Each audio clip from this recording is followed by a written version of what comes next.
Pecha Kucha 59, Rough Storyboards, and Dr. Smoov. So last week I said I was going to do some comics, and this week I actually did. I left it way too late in the week, didn't do an awful lot of variety, and if I didn't have the Pecha Kucha to actually show it in, I probably wouldn't have done anything and just played Total War all week, so that's good. So I had this idea that Starscream bakes a cake, Megatron's like, what to do? So I started sketching it out.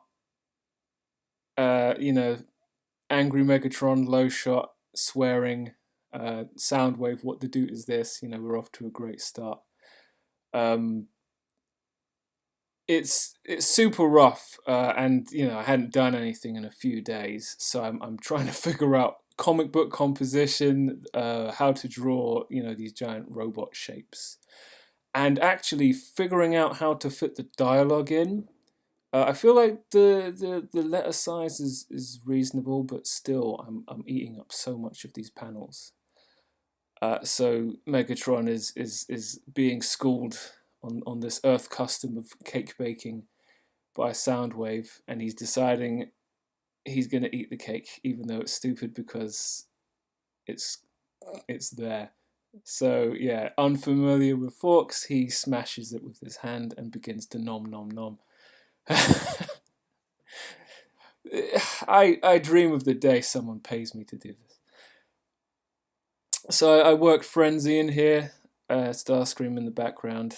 Megatron's going Yahoo on this. Um, Using a one panel one shot and then putting the people between Megatron's legs. I feel like this is this is one of the stupidest and funniest things I've done in a while. So I'm very pleased. Foreshortening Transformers is some awkward stuff, right? So there's like a big money shot with loads of different Decepticons on this one. So yeah, this is where I probably long since thought, we're not going to actually fill the details in anymore. Just drawing Megatron is too much trouble. That helmet is just, I need to actually sit down and look at how to do that helmet. Yeah, so I make a joke about Astro Seconds that you'll get if you know who Dr. Smoov is, or you remember the G1 cartoon. And then this is kind of the payoff of this. The comic, Megatron is like gonna call out Starscream on baking a cake, but like I can't quite figure out how it's gonna go down. So I haven't finished. I have to let the dialogue kind of work itself out. But that's where I am right now. That kind of dark shaded picture of Megatron, probably the highlight of the stuff. Right. So Dr. Smoov, who's that? He's dude sound producer who made some like Transformers stuff, a lot like the Team 4-Star Dragon Ball Z stuff, where he revoices clips of the G1 TV show from the 80s, and that he's very good. He does a lot of characters, and the voices are very accurate. And it's very it's got them swearing and stuff, but it's still respectful of the source material. So it's this is how I use Vegeta, isn't it? Yeah, it is. And it's hilarious. And that sent me on the YouTube journey of looking at Beast Wars, which is something I watched as a kid. It doesn't hold up visually. That's a surprise, right? But again, Beast Wars is something that it looked at the G1 series and it was respectful while still doing its own thing.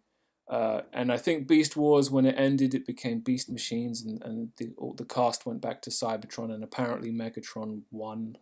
It's not the first time Megatron's won the war. Of course, in the end, he'll end up losing. But this dystopian thing where the bad guy wins is always good. It's interesting. But I think the way that Beast Machines ended was like with Cybertron becoming organic, and they had this horrid shot of like grass on Cybertron and the worst yellow sun you've ever seen coming up over the horizon. That's going to send a lot of people away angry, but I think, you know what, at least they tried to do their thing. It's not for everyone. Yeah, so I actually did I actually did some Smiley Show stuff this week, just the one page. There was no plan. I was writing it. I used a Manga Studio Pro default template, and they're just talking about the fact that this comic's been made using the template. And Vegeta's like, why, how do you read this? I think this is reversed and this is Japanese. So I colored the characters using the kind of Copic marker thing settings, which maybe was not particularly useful since I didn't really try and like shade them, give them form. And then I applied backgrounds using like gradient fills, which I think looks, I'd say it makes it look better than it probably deserves to look, especially that silly picture of Smiley in the top right. I really could have erased those pencils, but you know me, I'm in a hurry to get back to playing video games. The way that I was using the gradient fills and the way it worked with the colors of the characters meant that I actually had to erase the underlayer. So is it an efficient way of working? It doesn't feel like it, but you know, I can think of a few other ways of achieving the same end, but there's some kind of delay that kind of messes up it being a time-saving thing as well. So this idea of having backgrounds but no color for the characters is interesting, because I feel like there's mileage in this for some kind of narrative tool. So I'm going to have to think about that, maybe for characters showing shock and or being ghosts or something. So what do I need to do more of next week? What this guy says, just do more, do comics. Do it! Said I wouldn't do it, but I did.